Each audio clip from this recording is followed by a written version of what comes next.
Kitchen સિરીઝની આ પોષણક્ષમ આહાર સિરીઝમાં માતૃશક્તિ, બાલશક્તિ અને પૂર્ણાશક્તિ લોટનો ઉપયોગ કરીને અલગ અલગ વાનગીઓ બનાવી રહ્યા છે. તો આ ત્રણેય લોટ મહિલા અને બાળ વિકાસ વિભાગ દ્વારા આંગણવાડીમાં વિનામૂલ્યે વિતરણ થાય છે, જેમાં સગર્ભા સ્ત્રી, 6 મહિનાથી 3 વર્ષ સુધીના બાળકો અને કિશોરીઓને આ લોટનું વિતરણ થાય છે.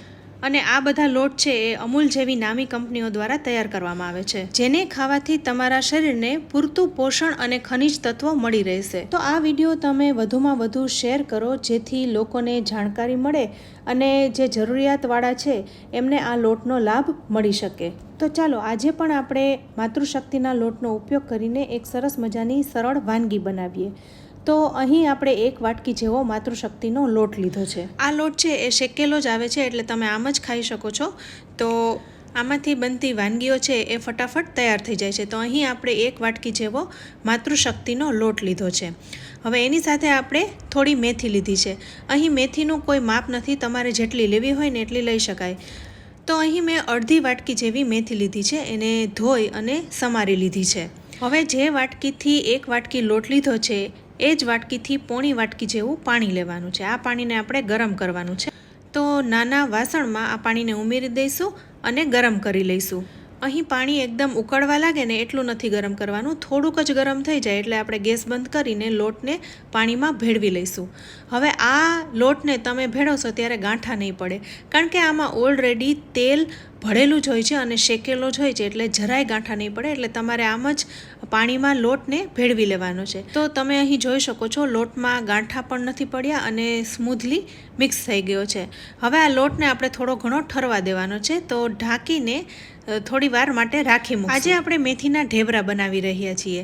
તો આ લોટ કરકરો આવતો હોય છે, એટલે જો તમે આવી રીતના ગરમ પાણીમાં એને ભેળવીને રાખો, લોટ છે એ મુલાયમ થઈ જશે અને જ્યારે તમે ઢેબરા બનાવો તો સરસ રીતના વણી શકાશે. હવે તમે જોઈ શકો છો લોટ અહીં ઢીલો છે, પરંતુ હજુ આપણે આમાં થોડા ઘણા લોટ ઉમેરવાના છે. તો લોટને અહીં એક મોટા વાસણમાં કાઢી લીધો છે અને હવે આ લોટ તમે જોઈ શકો છો ઢીલો જ છે. તો તમારા ઘરમાં જે હોય એ લોટ આમાં ઉમેરવાના છે. તો હું અહીં 3 ચમચી જેવો ઘઉંનો લોટ ઉમેરી રહી છું, સાથે થોડો ચણાનો લોટ ઉમેરીશ અને થોડો બાજરાનો લોટ ઉમેરીશ. જ્યારે આપણે ઢેબરા બનાવીએ ત્યારે આ બધા લોટનો ઉપયોગ કરીએ ને તો ઢેબરા સરસ લાગે છે.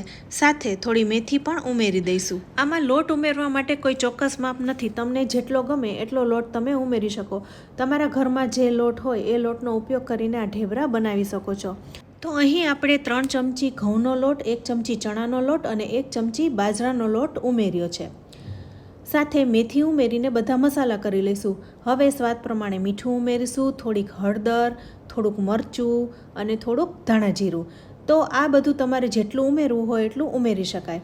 સાથે થોડી હિંગ પણ ઉમેરીશું. હવે આપણે લોટને જોઈ લેવાનો છે કે આટલા બધા લોટ આપણે ઉમેર્યા છે તો લોટ સરસ બંધાઈ તો જાય છે ને. હવે તમારે પાણી ઉમેરવાની જરૂર નથી, એટલે જે આપણે પહેલાં લોટ તૈયાર કર્યો એમાં આ બધા લોટ મિક્સ થઈ જાય અને ઢેબરા આસાનીથી વણી શકીએ એવો લોટ તૈયાર કરવાનો છે. હવે અહીં તમે જોઈ શકો છો ઘણો ખરો લોટ મિક્સ થઈ ગયો છે. તો આપણે આમાં થોડા બીજા મસાલા બાકી છે એ પણ સાથે ઉમેરી લઈએ. તો આમાં તમે થોડો આમચૂર પાવડર ઉમેરો અથવા તો તમે લીંબુ ઉમેરો તો ઢેબરા સરસ લાગે છે. સાથે 1 ચમચી તલ અને 1 ચમચી આદુ અને મરચાંની પેસ્ટ ઉમેરવાની છે, જેનાથી ઢેબરા છે ને એકદમ સરસ લાગે છે. અને જો દહીં તમારે ઉમેરવું હોય તો પાણીનો એટલો ઓછો ઉપયોગ કરવાનો. હવે આ બધું મિક્સ કરતાં સરસ લોટ બંધાઈ ગયો છે. તમે જોઈ શકો છો એકદમ સરસ મુલાયમ લોટ તૈયાર થયો છે. વધારે સરસ મુલાયમ થઈ જાય એ માટે આપણે 1 ચમચી જેવું તેલ ઉમેરીશું. તેલથી આપણે આ લોટને કૂણવી લઈશું. હવે લોટ તૈયાર છે તો ફટાફટ આપણે આમાંથી ઢેબરા વણી લેવાના છે. તો વણવા માટે મેં ઘઉંના લોટનો ઉપયોગ કર્યો છે અને એક સરખા લુવા આપણે બનાવી લઈશું. સાથે મેં ઢેબરાને શેકવા માટે તવીને ગેસ ઉપર મૂકી દીધી છે અને એમાં થોડું તેલ લગાવી લઈશું, એટલે ઢેબરા ચોટે નહીં. ગેસની ફ્લેમ અત્યારે ધીમી રાખવાની છે. હવે આપણે ઢેબરાને વણી લેવાના છે. તો એક સરખા લુવા બનાવી લીધા છે અને એને ઘઉંના લોટમાં બોળીને વણી લેવાના છે. હવે તમારે અહીં ઢેબરું વણાઈ જાય એટલે એની ઉપર થોડા તલ છાંટવા. તલ છાંટવાથી એક તો ઢેબરા દેખાવમાં સરસ લાગશે અને તલમાં ભરપૂર કેલ્શિયમ હોય છે. તો આવી રીતે આપણે ઢેબરાને વણતા જવાના છે અને એને શેકતા જવાનું છે. તમારે ઘીમાં શેકવા હોય ને તો ઘીમાં પણ શેકી શકાય. પણ હું અહીં તેલમાં શેકી રહી છું. તો આ ઢેબરું વણાઈ ગયું છે. તો હવે આપણે એને શેકી લઈએ. તવી ગરમ જ છે તો ઢેબરાને રાખી દઈશું અને થોડું ઘણું ચડી જાય તો એની સાઈડ ફેરવી લઈશું. હવે સાથે તેલ પણ ઉમેરી દઈશું. એક બાજુ ઢેબરું છે એ થોડું ઘણું ચડી જાય તો એની સાઈડ ફેરવી લઈશું અને પાછળ એને બરોબર શેકવાનું છે.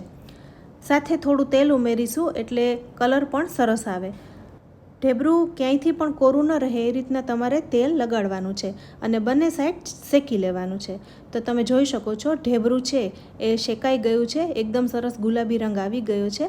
તો આવી રીતના આપણે બધા ઢેબરાને વણતા જવાનું છે અને શેકતા જવાનું છે. જ્યારે આપણે શેકીએ ત્યારે બીજું ઢેબરું ત્યાં સુધીમાં વણી લેવાનું. એટલે આવી રીતના આપણે બધા ઢેબરાને શેકી લીધા છે અને તૈયાર કરી લીધા છે. એક જ સરખા ગોળ થાય એ માટે તમે ડબ્બાના ઢાંકણથી ઢેબરાને કટ કરીને પણ શેકી શકો છો. તો અહીં તમે જોઈ શકો છો કેટલા સરસ ઢેબરા તૈયાર થઈ ગયા છે. હવે આ ઢેબરા તૈયાર થયા છે તો હું એને દહીં સાથે પીરસી લઈશ. આ ઢેબરા તમે કોઈ પણ અથાણા સાથે, ચા સાથે અથવા દહીં સાથે ખાઈ શકો છો. તો અહીં આપણે માતૃશક્તિ લોટ સાથે ઘણા બધા લોટ ભેળવીને ઢેબરા તૈયાર કર્યા છે. તો આ એકદમ સરળ વાનગી છે જે કોઈ પણ તૈયાર કરી શકે છે. તો તમે આ માતૃશક્તિનો લોટ જરૂરથી ઉપયોગ આવી રીતના કરી શકો છો અને અલગ અલગ વાનગીઓ બનાવી શકો છો. તો ફ્રેન્ડ્સ, હું હવે આ ઢેબરાને દહીં સાથે પીરસી રહી છું. મેં પહેલાં કીધું એમ કે આ ઢેબરાને તમે ચા સાથે, અથાણા સાથે અથવા આમ જ તમે ખાઓ ને તો પણ એટલા ટેસ્ટી લાગે છે. તો જે લોકોને આ લોટની ખબર નથી અથવા વાનગીઓ બનાવતા આવડતી નથી એ લોકોને આ વિડીયો જરૂરથી શેર કરજો, જેથી આ લોટના તમે અનેક લાભ મેળવી શકો. તો ફરી મળીશું આવી એક ઉપયોગી રેસીપી સાથે. ત્યાં સુધી આવજો.